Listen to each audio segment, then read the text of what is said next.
seriously popular. Welcome to Alas, Vine and Hitchens. I am Sarah Vine. And I am Peter Hitchens. He's very keen to be Peter Hitchens. And this week we will be talking about Peter's thoughts on Labour's plans for digital IDs. Nothing good can come of it, I'm sure. And I'll be wondering what Peter's obsessions are. Maybe it's digital ID cards. Join us after the break.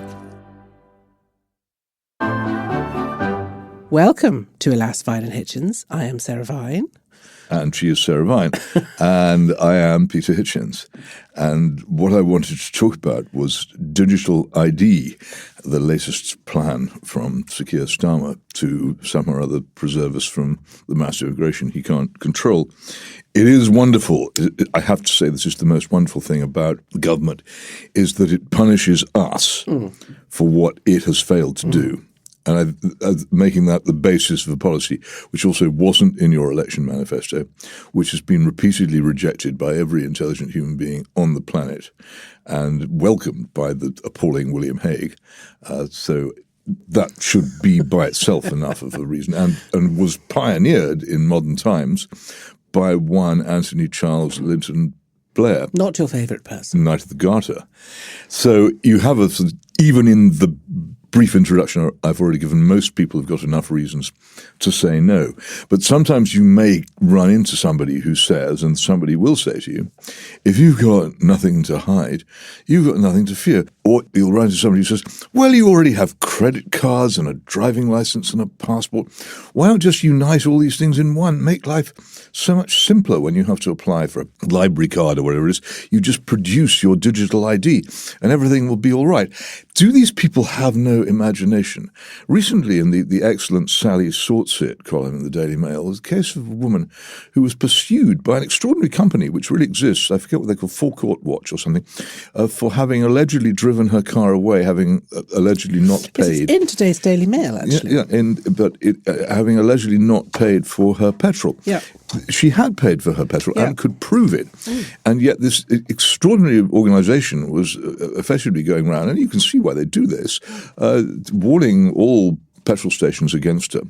And I think putting a watch on her registration number, and all as a result of a mistake. Now, the advocates of this digital ID card, well, it's not even a card, it's on your mobile phone, which several million people still don't have and will never have. But whatever it is, they model this on the experiment in Estonia, a former Soviet republic, I should say, where people are not particularly used to being free and therefore probably not much given to complaining when their freedom is infringed. But I looked up Estonia and I found out that despite this supposedly glittering efficient system, multiple data breaches, mistakes and all the rest of it. And since it's not just a register of who you allegedly are, it also links you up with all public services. Imagine the thing goes wrong, like this Forecourt Watch, and you're suddenly cut off from everything. You can't, you can't access anything. The tax people won't speak to you. Your benefits don't come, whatever they are. You can't get your money out of your bank. You're cut off. And this is, of course, the ultimate, I won't say caricature of this because it really exists, the ultimate version of this, which seems to me to be the model in the minds of those who put these things forward, is the social credit system in the People's Republic of China, which began as a laminated card and is now a system by which if the government takes against you, it can pretty much stop you even leaving home. Now, I remember, I loved the Cold War and I still miss it. And one of the things that people used to say about it, and the reason I loved the Cold War was because our opponents were so unfree that it was very, very difficult for governments to do repressive things because people would point and say, look, we're constantly told our principal enemy is the Soviet Union, a repressive dictatorship. What you're doing is what they do. So I remember being told, do you realize that if you want to travel between Moscow and Leningrad, you have to show your passport to get on the train? Outrageous, people said, and people thought, and I thought.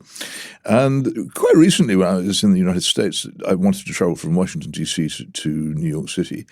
And lo and behold, I had to show my passport. And this kind of thing grows and grows. And what's more, it grows unofficially. So, for instance, there is no requirement in this country, and never has been, when you register at a hotel, to supply, as you do in almost every continental country, to supply your personal details. You just don't have to do it. But after the September the 11th scare provided the last great supposed justification for this sort of thing, I remember I was at a party conference. I don't often stay in hotels, but I was at a party conference in Manchester, and a hotel of a well-known chain, and my booking had been made by the mail on Sunday, and I turn up to register, and they said, "Can we please see some form of government-issued photo identity?" And I said, "No." And they said, "Well, you must. We refuse to let you stay in the hotel if not." And I just stuck to it until the deputy manager and then the deputy assistant manager and finally the manager of the hotel were all summoned. And I explained to each of them in turn that they had no lawful power to require this of me. And eventually they gave in. But how many people are as crazy as I am? Or did they? Well, you could have shown them your byline photograph and said, "Look, here I am in the Daily Mail." Well, that's in a bit of the "do you know who I am" sort of area which any sensible person avoids. I thought any person should be able to stand up to this. But the thing is, people get into the habit. Once these things are around and everybody has them, people get into that. Now, I've got no reason to carry a passport about when I'm not going abroad, and I don't. When I did a lot of foreign travel for newspapers, I did actually keep my passport with me all the time, but I don't anymore because I don't. Until recently, I didn't even have a photo driving license. And before I didn't carry them about. And why should I? And I might. Well, I know people who don't have driving licenses at all. I mean, you're not obliged to have a driving license. You're not obliged to have a passport in this country. My uncle, who lives in Wales, has got his entire life without having a passport because he's never left Wales, so he doesn't actually need one. But going back to, be careful the way things are going. He won't be able to leave Wales. Going back to your original point, think of that. It is political gaslighting to say we have this big problem which we can't solve, and therefore we're going to create another massive problem in order to try and solve the problem, and it's all going to be your fault. The second thing I would say is that given the Home Office's record on introducing digital systems, I have absolutely no confidence in them being able to do it efficiently or in a way that doesn't, as you say, create these sort of terrible Kafkaesque situations. But also, I think there's something fundamentally sinister about questioning people's identity in the sense that, you're already being set up. It sort of gives you the impression that you've done something wrong, that you're supposed to feel guilty about something. I mean, I grew up in Italy where you are obliged to carry your ID with you at all times.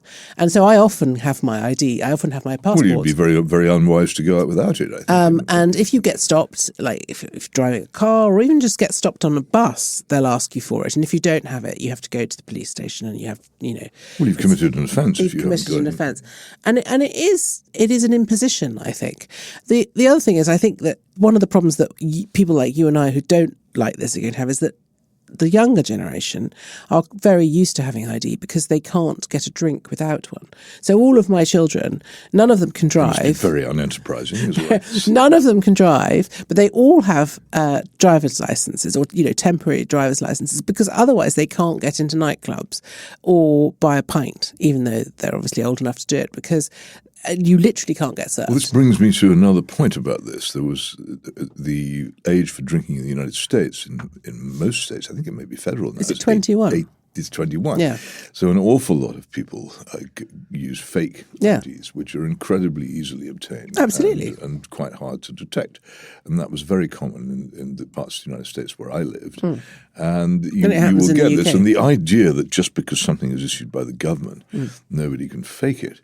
Is just so obviously. But if you look at the post, people are hacking into government systems all the time. 17-year-old boys with what now we call mental health problems hack into the Pentagon's database. Do you really think so? Particularly a state-sponsored terrorist organisation, for instance, can't hack into the British government's identity. And you know what's going to happen? The government will put it out to tender. It'll be the cheapest company that gets the contract, and you'll have a post office style situation. You remember the great post office scandal where they got some. I can't remember what the name of the company was. Can you remember? Anyway, they did it, and it was, and then people were killing themselves because they were trapped in this nightmare scenario where they had been accused of doing something that they hadn't done, and they had no way of proving that they couldn't do it. So I completely agree. I think it's a really sinister policy. I mean, it is bad enough that we are already tracked by our bank cards and other things. And the other argument that you also mentioned, which is that if you've got nothing to hide, I have lots of things to hide. There's nothing wrong with having things to hide. Often people used to write in my last campaign against identity cards. I would get people writing to me, and they would say, "I have nothing. I have nothing to hide." I said, "Well, okay.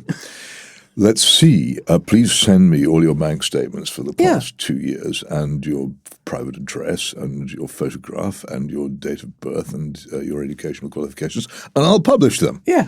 And see how you feel. So what do you think? Yeah.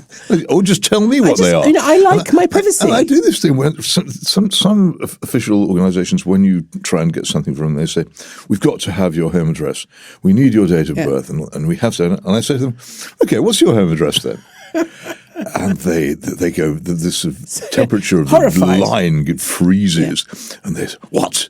I said, "Well, if you can ask me, I can ask you. Does it not even occur to you that this is an extremely intrusive question?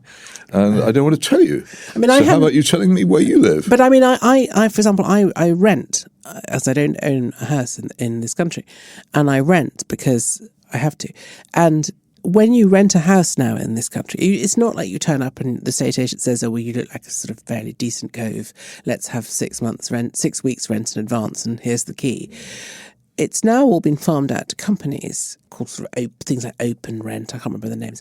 And basically, this is what they do. You have to jump through all of these hoops. So you have to give them your bank statements. You have to give them. I mean, they basically want everything, including your inside leg measurement. It's a bit like being investigated by private detectives. And it is a tick box. It is a tick box exercise. So if you get any one of the answers wrong, or if it falls outside of the computer's sort of acceptable range, then you're screwed. And it's really intrusive. And I've had to do it 2 or 3 times now, and every time I get really upset about it. But then what they do, and I suspect this will be the case with digital ID cards, then what they do is they sell your information to other companies. Of course. So you fill in this great big sort of online form and you send it off, and it says, "Well done, etc. We'll get back to you, etc." Then within about literally a day, somebody will ring you up and say, "Oh, hello, would you like to buy some cat insurance?" I'm like, "No." And it is just it was another so interesting annoying aspect of the Sally Sortsit story was, as far as one could tell, that the DVLA had given all her information to this private company. Which is another complete data breach. It seems to me, just looking at newspaper correspondence columns and everything else going on, that for the first time in any of these events, people are beginning to smell a very, very large rodent here and are not going to favour it, and they're not going to be bought off. It's the extraordinary Keir Starmer effect, the reverse King Midas. Everything he touches turns to lead. And a policy which, in the hands of a more, how shall I say, capable and popular attractive leader, would actually go ahead. If he endorses it, it immediately crashes into the nearest hill, like the R101 airship. Yeah. And that's the end of it. And I do have some hopes that this time people have... He's the opposite of political When Viagra. they introduced identity cards in this country in 1939, there was a parliamentary debate. Yeah. And MPs, their usual pliant, dim selves, for the most part, didn't object. One guy did, and he started asking questions. They were introduced by the Ministry of Health in 1939. Well, they were. And he just completely jeered at it. And the debate is fascinating because every question he asked, they can't answer. They have no idea why they're introducing these things, except they think they should. Fascinating facts about identity cards in Britain. A man called Meyer Rubenstein was prosecuted in 1950 for never having registered on the National Identity Register. So he'd managed to stay off it from 1939 to 1950, 11 whole years without anybody finding out. And he said, "Well, why do you think I didn't register? My name's Meyer Rubenstein. What do you think would have happened to the identity register if the Germans had arrived? I didn't want them to know how to find me, so I didn't register." But that is, it seems to me to be the best vignette of all. And there was those who remember it, huge numbers, every petty official, from butchers monitoring your rations to yes, exactly. to they would have loved digital Everybody had an answer. I want to see your identity card. Yeah. By the way, what does the D stand for in ID? I assumed it was the D of identity. The lawyers have just interjected to say it's identity document. Okay. See, only a lawyer. Well, would know whenever that. lawyers, I've had spent much of my life with lawyers, Thank you. and I have more to say for them than other people do. But thank you to the lawyers. See, there you go, worth every penny. After the break, we'll be talking about obsessions. Join us. Welcome back. Last week there was a very funny survey done by some company that sells biscuits or something. I don't know. Well, I don't think it was biscuits, but anyway. They came up with a sort of list of the things that the Brits are most obsessed with, and the top of the list, 53%, was the royal family, closely followed by the weather, surprise, surprise, 50%, then the pub, 49%, and the correct way to make a cup of tea, 42%. So I thought it'd be fun to talk about your obsessions. Oh, well, mine. Yes. Well, just Okay. a general obsession. Just a small the correct anecdote word? Before Tom Stoppard, the great playwright. Before he wrote plays, he was a journalist, and he worked on the Bristol Evening Post, I think, and he went for an interview at the London Evening Standard as a reporter there. It would be a step up in his career, and they said to him, Mr. Stoppard, it says here in your curriculum vitae that you're interested in politics. What is the name of the current Home Secretary? And Stoppard looked at them blankly and said, I said I was interested in politics, not obsessed with it. And did not get the job other than turn to playwriting instead. So That's very witty, benefit of us all. But I think that's an interesting distinction between obsession and interest. Yeah, correct. Yes. I mean, you're expected to know the Prime Minister, but the Home Secretary, for goodness sake, who can keep up? Who cares? What is the correct way to make a cup of tea, by the way? Everybody has their own different ones. I mean, if I had time, world enough and time, I would use proper tea leaves and Because I would you are a tea warm drinker. the pot. I am a tea drinker, but I drink tea well below the standard, which I would aim for if I had time to do it properly. The question of the milk? For me, again, milk is important, but then I have a hatred of skimmed. Okay, but does it go in first or last? I don't care. My mother cared immensely. It goes in last, Peter. Are you a I put it savage? in last, and I wouldn't dream of putting it in first because my mother, just as she taught me never to say the word beginning with T and ending with T, referring to lavatories, would insist that milk went in last. But she was a most tremendous snob because she grew up on the fringes of the lower middle class and the lower upper middle class, where these things were vitally important in those days, and she really cared. Yeah, my grandmother But I don't. Yeah. If you have a voice as plummy as mine, you can put the milk in first, and you can say toilet, and it's still all right. And the ghost of my mother shudders on as that I say it. bombshell, what is your favourite obsession at the moment? I think I just love trains and railways. I think that it's such pure delight, and I'm surprised more people aren't so keen on travelling on them and on bringing them back for their supremacy. What in is our it about transport them system. that makes you... They're beautiful. They're both rational and lovely. That is to say that it's a very good idea, which when put into practice looks and feels good, as good ideas should, but it often isn't as obvious as that. There are few greater joys, I think, in life than stepping onto a good, well upholstered, well suspended express train to a destination you want to go to, and sitting as the countryside flies by, eating a delicious lunch, preferably. And I think that one of the supreme pleasures of life, which is harder and harder to come by. But you still can get these lovely dining cars, but they're fewer and far between. It's like the Orient Express. It's all fancy stuff. I didn't mind it when it was brown Windsor soup and steak and kidney pie, whereas now you have to have 9 courses served by servile acolytes. Not really interested in that. The whole business of it being available was great. The thing I like about trains is I like the noise they make. My grandmother used to live behind a train line, and I used to love lying in bed at night listening to the very long trains that you get at night. There's a wonderful that line. carries stuff around the place. Have you ever read the novels of C.P. Snow? No. They're very unfashionable now, but he grew up in the fairly poor part of Leicester. And at one point in one of the novels about his childhood, they're also very autobiographical. His mother says to him, "The trains are our friends. As long as you hear them running, you know that everything's still all right." Well, I just love the idea of people. Oh, there is of trains going about their business during the night while we're all sleeping and sort of moving post and parcels and other stuff. If only they still do. And I do love an overnight sleeper. When I used to go to Scotland a lot, I always used to clamour to take the overnight I like them in sleeper. theory, but in practice I don't. I sleep really well on them. Well, you're fortunate. Yeah. I wish I did, Yeah. but I've lain awake on so many sleepers.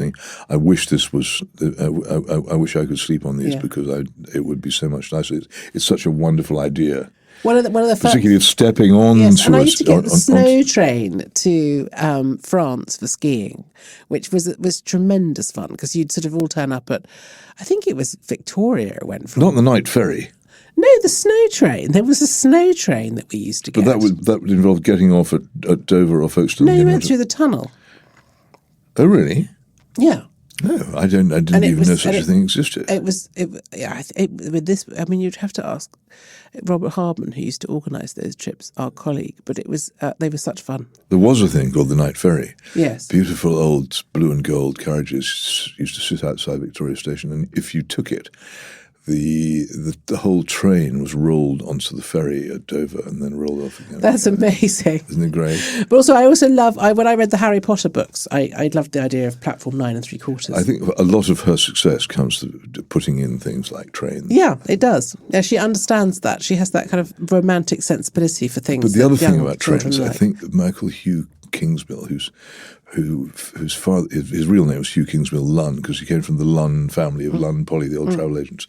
He had, because of his father's business, he had a lifetime gold railway pass. So he, at a whim, Harold Macmillan had one of these as well, by the way. At a whim, he could step onto any train. Anywhere. Go anywhere he liked, travel first class. And he did. And he eventually sort of analysed himself. So why do I do this so much? He said, because it is so wonderfully irresponsible. As soon as the train leaves, I leave the world behind. Yeah. I think that's another part of it. Yeah. No, I agree. They are sort of little, and I always, looking out through the window of a train is not the same as travelling in a car. It's different. Totally it's much more sort of soothing. In a car, if you're driving, you have the sometimes the pleasure of driving if it's the right kind of road. But also you don't become car sick because drivers don't. If you're the passenger, it's awful. Well, if you're me, you have to you're constantly pressing down non-existent pedals with your feet and hanging onto that handle with the very rude name, which hangs. What's the name? I can't say it here. Oh, say it. No, it's the O something handle. It's a third world name.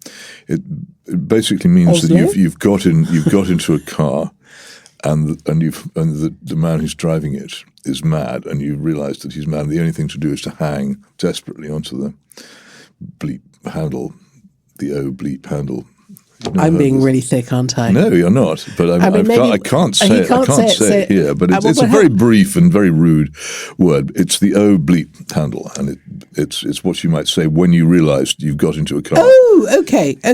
Oh, is that what it's called? Okay. Well, that's what I believe it's called. Okay, I think I know what you're saying. Foreign reporters of which I have been more often die from being driven by maniacs on dangerous roads than they die from being shot by mad mullahs. It's a fact. And you get into these things and you think, what have I done? Oh, bleep.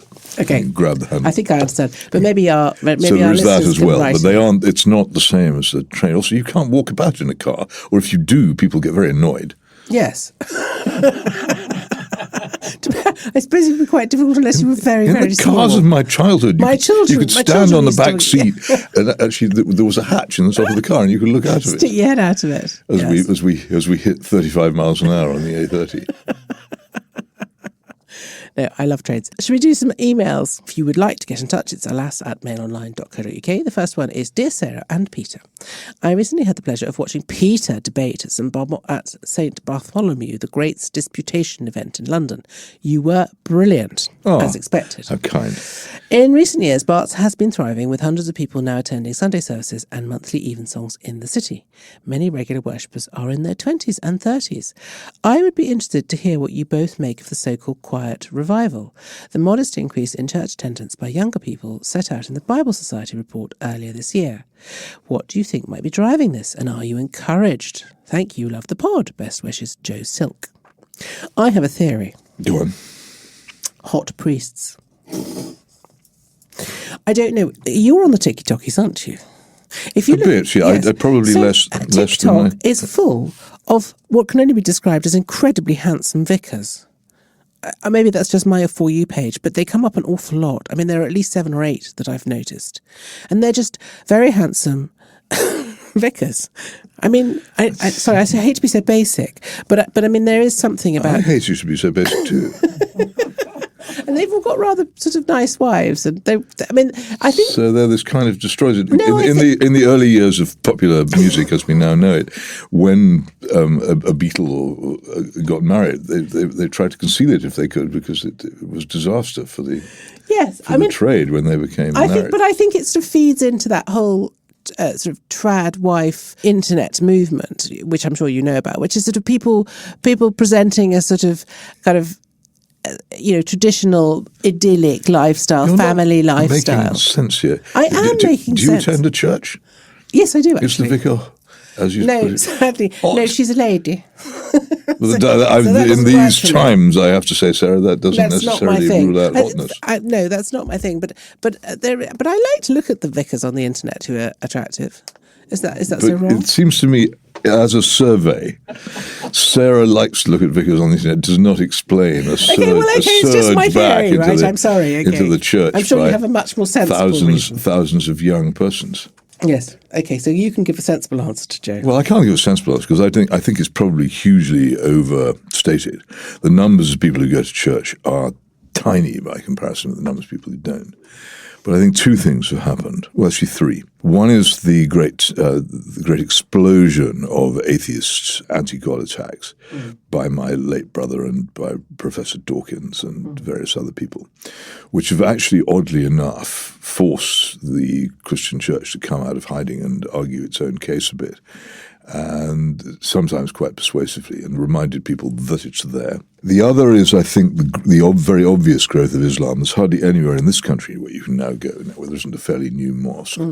These places are obviously well attended. People obviously take them extremely seriously. And I think this has caused a number of people to wonder why it is that we pay so little attention comparatively to our own religion, and to do so. And I think that it's, I wouldn't call it defensive, because it's not based on hostility, but again, it's a stimulation of interest in something which had been forgotten. It's not that you go to school now or that you watch television and people are constantly saying, most of the time, don't believe in God, religion is rubbish. It's just that religion isn't even mentioned, and the Christian religion particularly is not mentioned, and it's treated where it is mentioned as a joke and something which is fast disappearing. And people suddenly see that there are other people with another religion who take it extremely seriously, live according to it, eat according to it, dress according to it, meet each week to celebrate. Well, maybe I'm missing something. When I was young, no young people were interested in going to church, but now they are. I see among my particularly among my children's friends, they are quite interested in it. They're curious. The writer of the letter, Joe Silk, refers to St. Bartholomew the Great, and I think one of the reasons why that church does so well is it concentrates very much on traditional. What the church of the 1960s and 1970s would have called archaic and out-of-date forms of worship, which don't patronize people. And an awful lot of modern church services in all the major churches are full of baby talk. Everything is boiled down. Very little scripture is read. The language is modernized to the point where it sounds like a bus cancellation. It's completely lifeless and unpoetic, and the music is often guitars and modern kumbaya. Tambourines. Oh, hey, Mr. Tambourine Man. Anyway, so there's all of that, and what churches such as St. Bartholomew's do, I don't attend there, I don't live there, but I get the strong impression that this is the case, is they do much more traditional things. A lot of the revival in church attendance in the Church of England has been in cathedrals, where, to some extent, traditional forms of worship, which they tried so hard to stamp out in the 60s and 70s, still persist and are actually still alive. So that's part of it. I think the church assumed that people would be more receptive to the Christian message if it was turned into pap. Yeah, and that's not true, boiled down. It's absolutely the reverse of the case. Yeah. People want something difficult they do. in life, but they also want beauty. And the modern services are utterly unbeautiful. They're anti-beautiful, whereas the old ones are immensely beautiful. So I think that's why. But as somebody who would really like it if there were a major Christian revival in this country, I don't think this is it. Well, all I know is that I was in IKEA the other day with my daughter, and there were 5 or 6 teenage schoolgirls who were all singing a hymn, which I thought was quite sweet. And my daughter and I remarked on What that. hymn was it? I can't remember. Yeah. But That's my a daughter shame, recognised it makes it hard for me to picture it. It was. There are hymns and hymns. There are some hymns which should be burned by the public hangman. I don't know. They're so bad. It was definitely him because Beatrice said, "Oh," because she went to a church school, so she recognised it. But they have some truly awful hymns now. But I won't name the ones I actually want to. I also think the other thing is that people are searching for something, aren't they? I mean, well, they certainly are because it's not available. It feels like people are becoming generally a little bit more spiritual, and obviously some of them will go and sort of tarot, but others will go and do the church. Did you see a film called Sneakers? The Robert Redford film, oddly enough. No. It ought to be more popular than it is, but it's about the internet. And eventually they end up on the roof of some Silicon Valley building. And the hero of it, who spent his entire life on the internet building this world, says there's nothing here, there is no here there. And it's people, I think, when they plunge into the internet and all its possibilities, and the deeper they plunge, the more they find that there's nothing there. No, there's a howling wilderness, and that's the end. And there is no there, whereas there is definitely something, even if you don't like it, there's definitely something in theistic religion. Yeah. Hello, Peter and Sarah. I was wondering if you could explain your thoughts on agriculture and how important food security is for the country, and maybe the politics, i.e. agriculture subsidies, grants, and if you think they are a benefit to industry or not, and the inheritance tax dilemma. I am from Stafford in the Midlands, but I am currently living in New Zealand at the present, seeing how they farm over here. Kind regards, Jack. Thank you, Jack. My cousin did some farming in New Zealand. He said it was fascinating. Agriculture, food security. What can you say that isn't a bit banal? We discovered in the Second World War that we didn't grow enough food to feed ourselves. We certainly don't now. And we do it. I mean, even less now. But then we discovered after the war that if we encouraged farmers too much to grow an awful lot, then they ripped up hedges and turned the country into a wasteland. And the country of my childhood, of close hedges and small fields, disappeared at the most extraordinary speed in a piece of vandalism almost unmatched. Do you remember?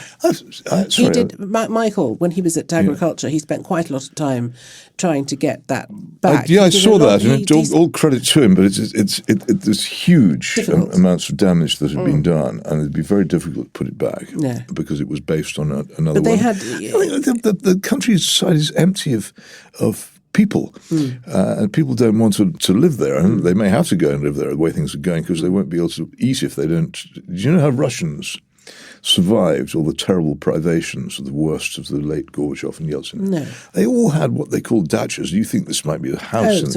It was a garden shed somewhere out in the forests around Moscow. There'd be these little. It was like an allotment. Only the shed was just about big enough to spend the night in, and they would go out there and they would dig. And they would grow, and they would then pickle and preserve what they grew, and it kept them going. And we don't have that anymore. Well, I mean, the allotments. Allotments are great. We do still have allotments, but they're always under threat from sort of planners and. I got an allotment a few years ago, but I just didn't have time to. I managed to dig it properly. I thought it wouldn't be mine until I dug it. And then I got so busy that I thought the only responsible thing to do was to hand it back. Also, they pulled up, there was a nice line of trees between us and a large new building, and they just pulled up all the trees. It lost its feeling of seclusion. But I mean, I think for me, and COVID was when I really sort of realised the importance of food security, because it was just that thing of thinking, gosh, if we really shut down, we can't import anything, what are we going to do? You have to be careful what you subsidise. That's all, or you will ruin things. But I mean, I think also I worked on a farm once. It was just for one summer as a labourer. My last job was mucking out the pigsty. And I got so bitten by the various insects things that I slept very badly the night after the mucking out of the pigsty. And I came in the morning looking pretty bleary, and the farmer sacked me being idle. I was idle, but I was particularly idle because of mucking out the pigsty. Everybody should muck out a pigsty at once. I mean, I'm afraid I'm very pro-farmers. I think they should all have lots of subsidies to keep doing what they do. I think farmers are very realistic people, and sometimes I'm pro them and sometimes I'm not. I won't get sentimental about farmers who dig up hedges and cut down trees when they but generally speaking, to do so. I think there are means of farming which are more effective than others, and also tend to be more beautiful. Well, I'm a great fan of the Amish and the Mennonites. Because the way they farm is fantastic. Their lifestyle is very interesting, but the way they farm is fantastically efficient. In terms of windbreaks and breaking and not spoiling the soil, which I think a lot of people could learn from. And I am very much in favour of organic where you can too. Not just because of the, but I just don't think it's so much better for the animals. But we do make going it to very, eat animals, we have to treat them better. Yes, than we exactly. do. But we do make it very difficult for farmers in this country, and also we don't really nurture them at all. It's considered to be, there's this sort of tension between the sort of urban political class and then the farmers who and I don't imagine that a sort of 23-year-old policy researcher for whoever it is who is in charge of the Department of Agriculture has any idea what it's like to get up at 4 o'clock in the morning to milk a cow or to birth a calf and couldn't and wouldn't. Well, no, if they did get up at 4 o'clock in the morning, they'd milk the bull. But it's a farmer I once met who said whenever a politician came down to his farm and started going on at him about agriculture, he'd say, "Could you just tell me before we go any further, on the normal cow, are the ears in front of the horns or are the horns in front of the ears?" And they never knew. Mind you, I don't either, but but it's a very good question to ask anybody who claims to have agricultural expertise. Yes, exactly. Okay, this is a question for me. Do you want to read it as it's for me? You could do. Oh. I mean, why not? You want me to? I feel like it's Christmas. Okay. I'm getting a special present. Well, this is from Terry in Manchester, and it's a question, cheeky, as you may have gathered, for Sarah. He apologises if it's too personal, but he asked, when your ex-husband Michael Gove admitted to previous drug use when he was younger, he then says he thinks that's quite refreshing. If people admit their previous discretions. And then he says, sorry, Peter, we'll come to that later. Were you aware of it? Presumably he means the previous drug use. Was it something he discussed with you before going public?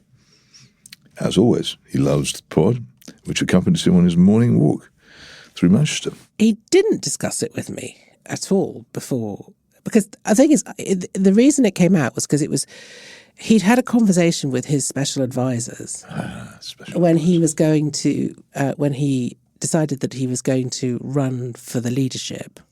I think I was probably at this stage asleep in bed, and they said to him, "Is there anything we should know?" Because just in case. And that was it. And he said, "Well, once when I was very, very young, I took some drugs," and they said, "Great." And then what happened was that a few years later, the special advisors had sort of disbanded, and one of them went to work for one of the people he was up against in the leadership contest.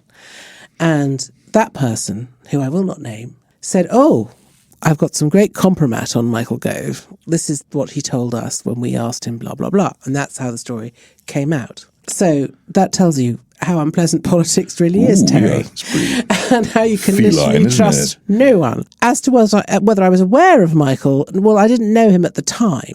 And when I met Michael, he was already Michael Gove, if that makes sense.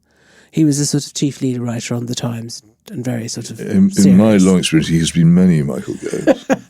So I wasn't aware of it. But what I would say, apart from the little anecdote about how the story was released and came out and the skullduggery there involved, was that the person it most affected, actually, the people it most affected were my children, because after the story came out and was all over the newspapers, my son remembers going into school the next day, and he sat in the class and every other child in the class started sniffing. And he said it was one of the most discombobulating moments, because he didn't know what to do. every time there was an argument at the playground, every time anything happened, they would bring this up the whole time. And it just followed both of the children through school endlessly. And I remember, and it was, it was difficult because what do you say? Anyway, don't take drugs, kids. That's what I say. I don't want to go into a general thing about drugs with Terry, but Terry says it's quite refreshing if people admit their previous indiscretions. Well, yeah, actually, I agree with that, but it depends on how they admit them. In one of my many books, The Cameron Delusion, there's an account of an evening at the Tory party conference in the years of William Hague, I think, when a whole load of shadow cabinet ministers were, I won't say it was organised, but how should I say, was almost simultaneously persuaded to confess to past drug abuse. And this was an exercise to undermine an attempt by Anne Widdecombe to very, very slightly tighten up the regime on the prosecution of marijuana users, which was destroyed by this because what they all did was, it was just a youthful indiscretion, so on and so forth. I don't mind if they say it, as I say it myself, because I was in the same fix. If you say, as I say, yes, I did take these drugs when I was young, and it was the most fantastically stupid and dangerous and selfish thing to do, and an insult to my parents, and I really, really wish I hadn't done it, then I don't mind at all people saying. But if they say it in a like, oh yeah, everybody does it way, which excuses it, both in themselves and in other people, then I don't think so. And that's the difference. If you're going to confess to it, then confess to it in the way that you confess to something really bad, because that's what confession is, and do it publicly. If you can't do that, then shut up about it. Well, I mean, there you go. So you're wrong, Terry, if you think that I don't think people should confess it, but it's the way in which they should confess it that's important. Another question. Alas, love the pod. And I'd be curious to hear how both of you would answer one of my favourite questions. Let us say that one day you are approached by a trusted friend who invites you to look at their most recent project. Your scientist friend explains to you that they've created a time machine. It's perfectly safe, and they invite you to take it for a spin, but there are a few conditions. 1, you can travel to any place and time in the past, but only for a single day. 2, you'll be safe and unseen, like an apparition, so you cannot interact with anyone, though you may wander freely. 3, you may bring back one small souvenir, but you must keep it secret for the rest of your life. So, where would you go, what would you do, and what would you bring back? Best wishes, Thomas. Peter. I think I would go to the beautiful city of Strasbourg in 1914, probably the spring of 1914, as probably the best place to take a look at pre-First World War Europe that could possibly be. And one of my favourite places, which I know well enough to be able to examine, if I could travel in time with a knowledgeable eye, what had changed and what had not. I'm not interested in souvenirs. Oh, you don't I have like no souvenirs? idea. It's pretty limited. The only thing I'd bring back from that era, if I were in any part of the world, would be a bottle of really good wine, but I would drink it. Well, you'd probably sell because it. I think wine. I think particularly the red wines of France in those days were probably far, far better than they are now. Well, I imagine the terroir was a lot better. But Strasbourg in 1914 was in Germany. Well, there you go. It was actually a German city, and I would also like to see that because I've seen it in a French city.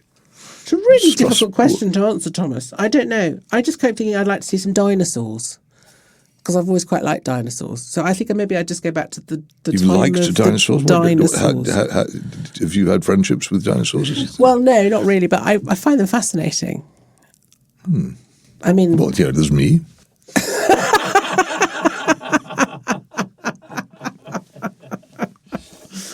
Yeah, I don't know.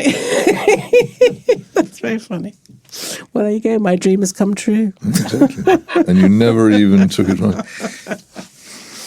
I think that's all we have time for. We asked for your email. You did not disappoint. If you'd like to be involved in future episodes, please email your questions or books or viewing suggestions to alas@mailonline.co.uk. And don't forget to check out this week's reading list. For that or anything else, you can leave a comment on Spotify or even send us a voice note on WhatsApp 07796 657 512. Start your message with the word alas. Thank you for listening.